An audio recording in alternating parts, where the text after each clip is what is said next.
Hey man, what's happening? No gig this weekend. I love it.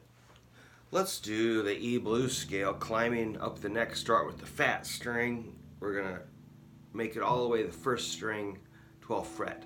So it's a diagonal path we're gonna take. It's gonna be fun. Check this out. Like the two gnarliest notes on guitar, in my opinion, are E and G.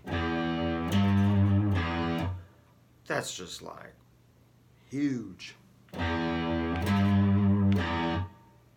If you're just getting started with guitar, why not there?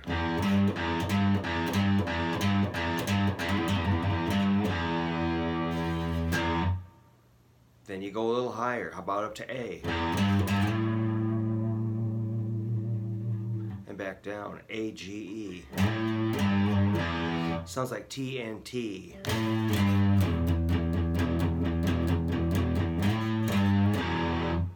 T and T. E, A, G.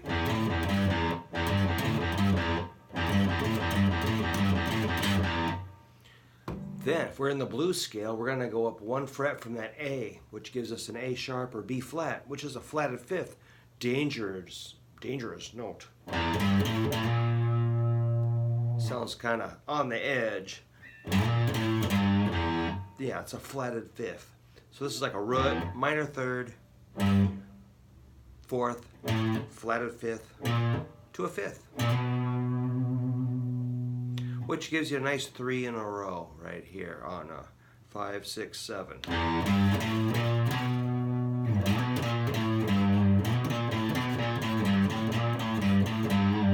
Pretty expressive little group of notes, isn't it?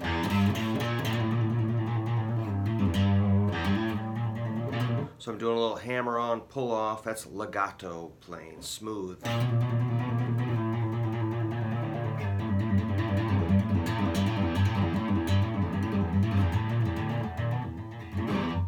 Whatever. Then you cross over to the fifth string, fifth fret, that's a D, which is a flatted seventh or dominant seventh.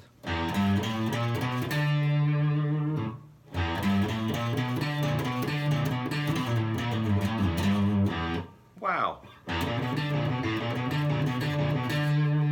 Which kind of has some tension in it, because it's trying to make it all the way up to this E, which is your octave of the low E.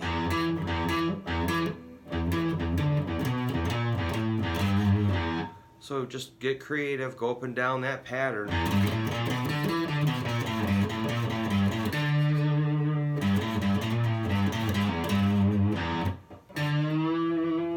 That was a bend, taking that D up to an E. All right, let's do the next octave. If you made it that far, great. Now pay attention, that's a root right there. So your ears should get tuned to recognizing that root sound. If we're in the key of E and you hit a root note, that's bullseye, that's a target. So when you're soloing or riffing, just remember that's your safest note to land on. If you land on something else, it might be okay, but if you land on like an F, whoa, maybe not, or an E flat, whoops, or an E, much better. Okay, I call this crossing over to the G. E to G. G is 5th fret, 4th string. Cool. Just like before, G to A sharp, to B, and cross over to D. There's your target, the E here. 9th fret, 3rd string.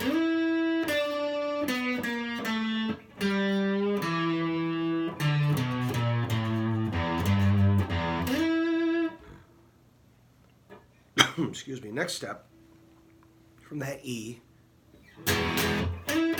is this G, which is a different shape because the B string is tuned to a 3rd instead of a 4th. So the shape changes when we jump to the B string, 2nd string. So we got an 8 is our G. Go up to A, whole step, half step to A sharp, half step to B. That's a nice little path, and resolve on 10 to 12 on the first string.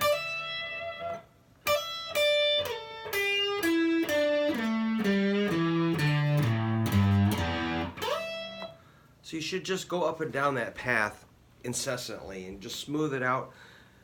When solo time comes, that's a possibility.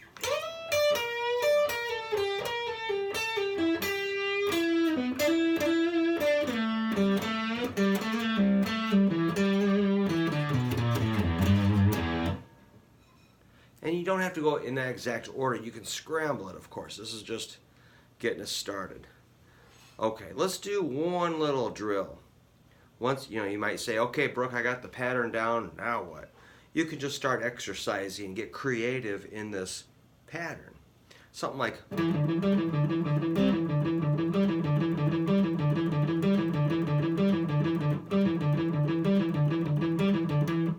So right hand's on the bridge. If it's up here, and you're using your arm, you're gonna need shoulder surgery. So let's keep it back there, rest on that palm, saves us all a lot of trouble.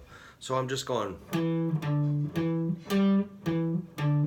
that's a E, D, E, G, E, D.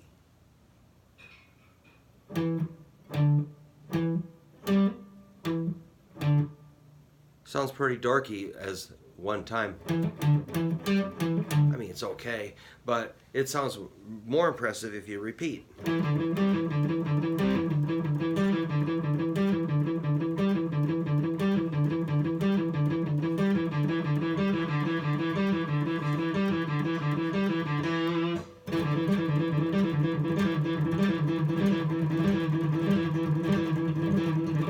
Yikes.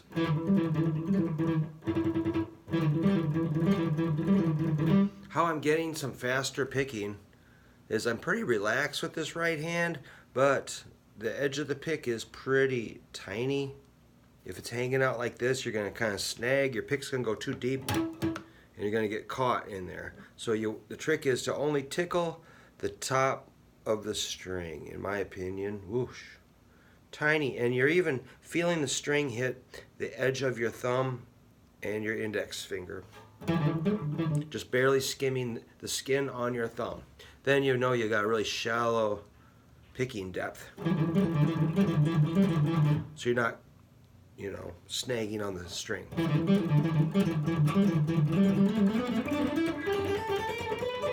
Yikes, missed a couple.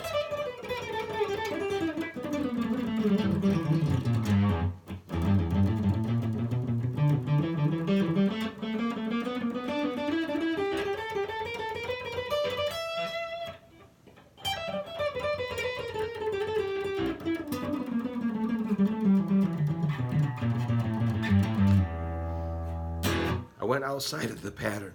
When I got up high, just for fun, I decided to do, this is your typical rock and roll pattern.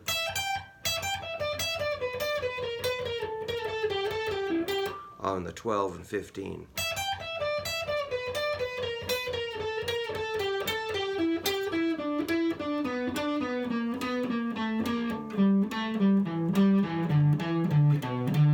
Now I link up with the old pattern.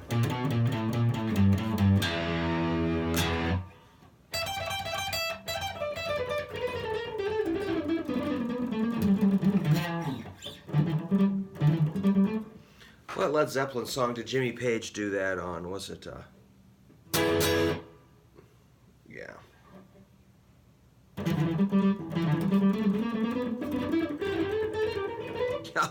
Not quite, Brookie. Well, I definitely hit my ceiling there. So I need to get in a little more practice. So I'm playing this cheap Conrad Telly today, just because it's just kind of my pet guitar for the house, Electronics are a little microphonic, feeds back a little bit, but string height is perfect, intonation is perfect. Kind of some mediocre fret work. kind of a slightly weird neck, but it's okay. Just for a cheap guitar. This is what your typical buddy who played in the 70s, according in my neighborhood, made in Japan. Looks kind of old and cool though. Alright, well, thanks for watching today. If you can subscribe, that'd be awesome. Alright, let me know how it's going.